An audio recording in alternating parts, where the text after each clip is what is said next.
very comprehensive for us all. Now, joining us, we're very lucky to have Chris Taylor in the studio, who was eliminated during the final week of this year's Love Island, and Chris's brother, Steve.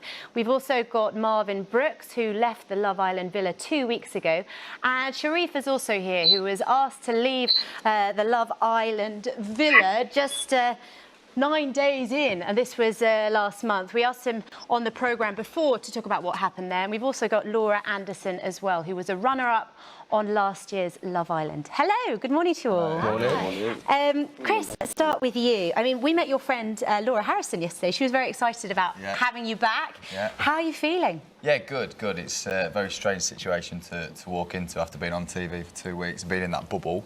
But yeah, it's been going good so far. I found out yesterday that somebody's got a photo of my face tattooed on the leg, so that's a good start. Really? How do you feel about that? I mean, I wasn't asked, but I don't feel bad about it. That's off to her, to be fair. Now, you were, during the show, quite open about your feelings, about how mixed the experience can be. There's obviously a lot of pressure on you as well. And also some feelings, perhaps, that you didn't fit in, you felt different from the other contestants. Did you have any support at the time, during the show? Yeah. Massive amount of support before, during, after. They've they've done the welfare piece really well. Like the moment that happened, there was somebody next to me. Yeah. Like obviously other contestants, but also welfare team and stuff like that. So they do really take it seriously. Saying what kind of thing? You know, just asking if I'm all right, and you know, if anything they can do for me, how I'm feeling, all that kind of stuff. Like they've really nailed the support side of things. Absolutely. Okay, that's interesting. Now, your behaviour, I don't know what the polite way of putting this is. Your behaviour during your time at the villa, compared to perhaps some of the other male contestants. You can call me a weirdo if you want. It's fine. No, I'm not saying that at all. In fact, I was going to praise you. I was going to compliment you. You were a gentleman, actually, I would say, during your time in the villa, and. I wonder what you made about sort of the attitude some of the men had, the other men in the villa had towards women, because it's something that has been picked up, certainly in the press here, whilst you were in. Yeah, I can't say I was watching other people that much, and observing that kind of behaviour. Were you aware of it at the time? Because you said you did feel different.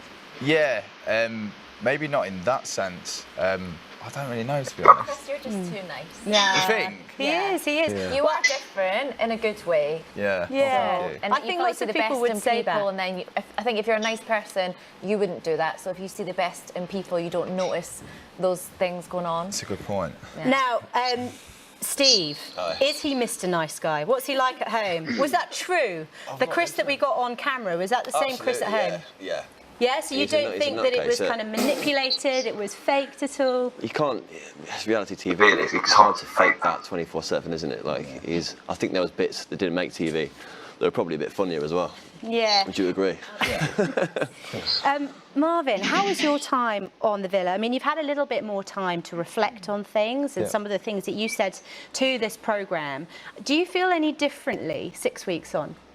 About how I felt before? About you mentioned at the time that you felt that the producers were guilty of unconscious bias towards you, and the producers actually came back and said they refute any claims of racism or anything like that. I mean, how do you feel about it all? I've definitely not said I felt that way. Right, I've not had any sort of experience that has been a negative one. Okay. And I've had open conversations with all the producers that I actually felt that I was a lottery ticket winner, you know?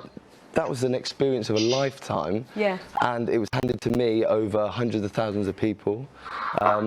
So anything I got from it, you know, I see as a positive. Just to pick up on something that Chris was talking about, this welfare thing. I mean, you've had a bit more time, obviously, out of the villa. ITV and the producers were talking about welfare before you go in, during the show, and also after the show as well, saying that you can have 8 therapy sessions, etc. Have you made use of any of that welfare support? Yeah, so I've already been set up with a therapist in my local area. We've been put in contact and introduced, and they've been quite open in the fact that if I don't feel comfortable with that therapist, they'll find someone else. So I think I'm not sure what it was like previous years, but this year for me it's been spot on. Yeah. I still have it now, to be honest. Oh, do you really? Yeah. So you were a year on. You were on last year's programme, weren't you? Yeah, and you know, all the producers, even the execs, I have them all on my WhatsApp, and you know, the psychs are there on hand. So I feel like I could message anyone at any time or email. So yeah, they sent us a big group email of last year's when you guys all went in and just said some things had changed, maybe a different number or email, but yeah, I still feel looked after. You know what? I'm so busy looking at all of you guys. I completely forgot Sherif. We've got him in the screen over here. Hi, Sherif. I'm so sorry.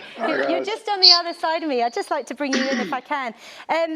Let's talk about Amber. I mean, she wasn't the favourite to win, and yet she is. Here we are. I mean, she was unbelievably popular during the show. She's got a ton of social media followers, loads of people on Instagram and the like. I mean, how significant do you think it is in terms of the sort of diversity issue going on around Love Island that we have a non-white contestant for the first time winning?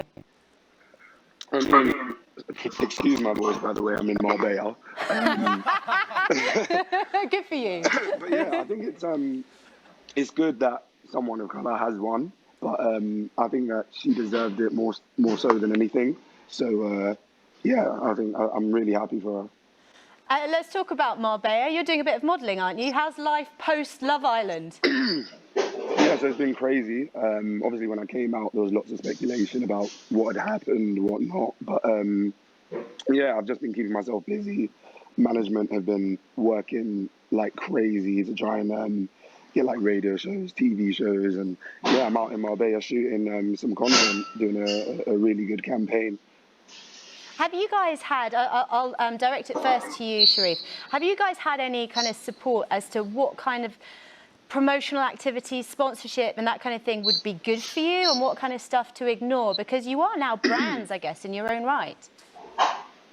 So yeah, I've had a bit of advice from ex-contestants to just like stay true to yourself and don't just take everything and anything, and yeah, just be aware that you're also creating your own brand as well as selling other brands. So in the long run, you kind of want to develop something that is consistent with your morals and the brand you want to create, really. Yeah. I wonder, Laura, you're listening to all of this. You're kind of a year into all of this process.